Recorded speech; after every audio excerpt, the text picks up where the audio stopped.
नमस्कार किसान भाइयों, स्वागत है आपके अपने यूट्यूब चैनल एग्री जंक्शन में।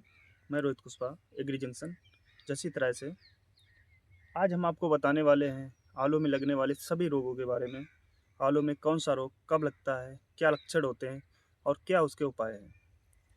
तो हम आज आपको जानकारी देंगे आलू में अगैती झुलसा कब लगता है, किस मौसम में लगता है, और पछेती झुलसा कब लगता है, किस मौसम में लगता है, परपरा किस कारण आता है खेत में। तो इन सभी की जानकारी आप बने रहिए मेरे साथ इस वीडियो में, मैं देता हूँ अपनी वीडियो के माध्यम से। किसान भाइयों, अगैती झुलसा आने का मेन कारण ये होता है जब हमारा टेम्परेचर फ्लेक्सिबल होता है, अप डाउन होता है कि रात के टाइम पे 7-8 आ गया, 9 आ गया, दिन के टाइम पे वही टेम्परेचर हमारा 20-22 पहुँच जाता है। तो ये जो टेम्परेचर फ्लेक्सिबल होता है, इस टाइम पे हमारे खेत में अगैती झुलसा आता है। अगैती झुलसा के लक्षण क्या होते हैं वो मैं आपको दिखाता हूँ। वो दिखाते हैं अगैती झुलसा के लक्षण। क्या अगैती झुलसा के लक्षण होते हैं, कैसे आप पहचानेंगे अगैती झुलसा है या पछैती झुलसा है। ठीक है, मैं आपको दिखाता हूँ अगैती झुलसा के लक्षण। मेरे पास में आइए। आलू में पौधे की पत्तियाँ निचले सतह पर जब पीली पड़ने लगें और पत्ती में सूखापन हो और राउंडिंग हो। अगैती झुलसा में क्या होता है, पौधे की निचली पत्तियों से अगैती झुलसा चलता है। सबसे पहले आलू के जो पुरानी पत्तियां होती हैं उसमें अगैती झुलसा आता है। पत्तियों के साइड पे रिंगदार छल्ले बनने लगेंगे और ये पत्तियों के ऊपरी साइड पे होते हैं। धीरे धीरे पौधा पीला पड़ेगा और पीला पड़ते पड़ते ये रोग इतनी भयंकर फैलता है कि 2-4 दिन में पूरी फसल को नष्ट कर सकता है। तो इससे बचाव के लिए हमें कई तरीके अपनाने पड़ते हैं। अगर हम देखें कि मेरा मौसम ख़राब हो रहा है, रात के टाइम पे ज़्यादा सर्दी पड़ रही है, दिन में एकदम धूप निकल आती है, तो इस टाइम पे अगैती झुलसा आने के चांस ज़्यादा रहते हैं। तो इस टाइम पे हम रिकमेंडेड करेंगे आपको, इसमें आप फर्स्ट स्प्रे कर दें रोग आने से पहले ही, तो ये रोग नहीं आएगा। अगर इस रोग के उपचार की हम बात करें तो जैसे ही मौसम फ्लेक्सिबल होता है, अप डाउन होता है, रात के टाइम पे कुछ और, दिन के टाइम पे कुछ और, तो मुझे अपने आलू में स्प्रे कर देना चाहिए।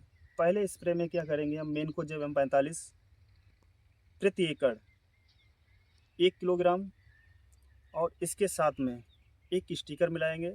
क्यों, रात के टाइम पे ओस पड़ता है तो ओस से पत्तियाँ धुल जाती हैं। अगर स्टिकर हम सिलिकॉन वेस्ट मिला देंगे, जो दवा हम डालते हैं वो उस पर बनी रहेगी तो अपना काम अच्छा करती रहेगी। और इसी के साथ में फर्स्ट डोज में हम एफको का एक 19-19 नाइट्रोजन फास्फोरस पोटास इसके साथ मिक्स कर लेंगे। इससे क्या है कि हमारे पौधों को नाइट्रोजन भी मिल जाएगी। नाइट्रोजन से क्या होता है कि इससे वेजिटेटिव ग्रोथ, वानस्पतिक वृद्धि होती है। फास्फोरस से जड़ों का विकास हो जाता है और हमारे आलू में जो ट्यूबर बनेंगे वो चमकदार होंगे। तो इसलिए फर्स्ट स्प्रे में हम 19-19 का भी इसमें घोल मिला लेंगे। और इसके साथ में एक एप्को का प्रोडक्ट आता है हिमेसु या अदर किसी कंपनी का ह्यूमिक, लगभग 500 ग्राम प्रति एकड़ के हिसाब से मिलाकर स्प्रे कर देंगे। तो इस रोग से काफ़ी अच्छा रिजल्ट मिल जाएगा, रोग नहीं आएगा, हमारा पौधा हरा भरा स्वच्छ हो जाएगा, रोग तीर पास नहीं दिखेगा। अब हम बात करेंगे आपसे पछेती झुलसा की। पछेती झुलसा कैसे आता है, अब वो हम आपको बताएंगे। बने रहिए आप मेरे साथ। को बताया अगैती झुलसा के बारे में, अब हम आपको बताने जा रहे हैं पछेती झुलसा के बारे में। पछेती झुलसा कब आता है। पछेती झुलसा जब आता है जब हमारा टेम्परेचर लगातार एक सा रहता है। लगातार एक से रहने का मतलब है कि दिन में धूप नहीं निकले और पूरे दिन या रात का टेम्परेचर लगभग 10, 11, 12 या 15 तक पहुंचता है। तो इस टाइम पे हमारे खेत में पछेती झुलसा आता है। तो हम बताएंगे पछेती झुलसा के लक्षण क्या होते हैं, कैसे पहचानेंगे ये पछेती झुलसा है। हम किसान लोगों को बस यही पता होता है मेरे में झुलसा लग गया। अच्छा, ये नहीं पता होता कि पछेती है या गैती है। अब पछेती झुलसा के बारे में सटीक जानकारी हम आपको देते हैं। आइए मैं बताता हूँ इस माध्यम से। पछेती झुलसा अगर है, जैसे ये पौधे की पत्ती है, पछेती झुलसा अगर आएगा तो पौधे की निचली पत्तियों पर यहाँ अनियमित आकार के धब्बे जैसे होंगे और इसमें फफूंदी जैसी दिखाई देगी, वाइट, सफ़ेद सफ़ेद। अगर सफ़ेद सी फफूंदी जैसी दिखाई दे रही है तो वो पछेती झुलसा होता है। इसके निवारण के लिए हमें फिर से स्प्रे करना पड़ता है। अगर पछेती झुलसा आया है पहले खेत में तो पछेती झुलसा की दवा पड़ेगी, अगर अगैती आया है तो अगैती की पड़ेगी। अब हम बात करें पछेती झुलसा की। पछेती झुलसा में, पछेती झुलसा के लिए अब हम खेत में कौन सी दवा स्प्रे करेंगे। पछेती झुलसा जब आता है तो मौसम लगातार एक सा रहता है, धूप नहीं निकलती, हमारे खेत में थोड़ा टेम्परेचर मेंटेन करने की आवश्यकता होती है।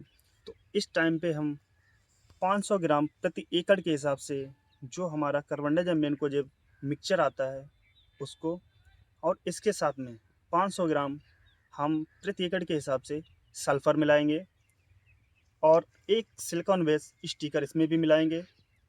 और इसके साथ में अगर कोई अपना टॉनिक देना चाहते हैं, जैसे एप्पो का एक सागरिका आता है, उसे मिला सकते हैं। इसमें कई सारे टॉनिक आते हैं, कोई भी टॉनिक इसमें मिलाकर हम लोग स्प्रे कर सकते हैं। तो इससे पछेती झुलसा नहीं आएगा, अगर है तो वहीं पे रुक जाएगा, हमारी फसल स्वच्छ हो जाएगी। खेती से संबंधित कोई भी जानकारी अगर आपको लेना हो, मेरे यूट्यूब माध्यम से आप जुड़ के मेरे चैनल को सब्सक्राइब करके आप हमसे पूछ सकते हैं कि इस फसल में क्या चीज़ डालनी है, क्या चीज़ नहीं डालनी है। अगर कोई रोग है तो उसके बारे में आपको मैं बता दूंगा, या कोई कीट है उसके बारे में आपको जानकारी मिल जाएगी, या खरपतवार है आपके खेत में नहीं जा रहा है, आप इस वीडियो के माध्यम से मुझसे पूछ सकते हैं। हर एक फसल के बारे में आपको सटीक जानकारी मिलेगी। मेरे यूट्यूब चैनल को सब्सक्राइब करिए, मेरे साथ जुड़े रहिए, आपको खेती से संबंधित हर एक जानकारी मिलती रहेगी। धन्यवाद।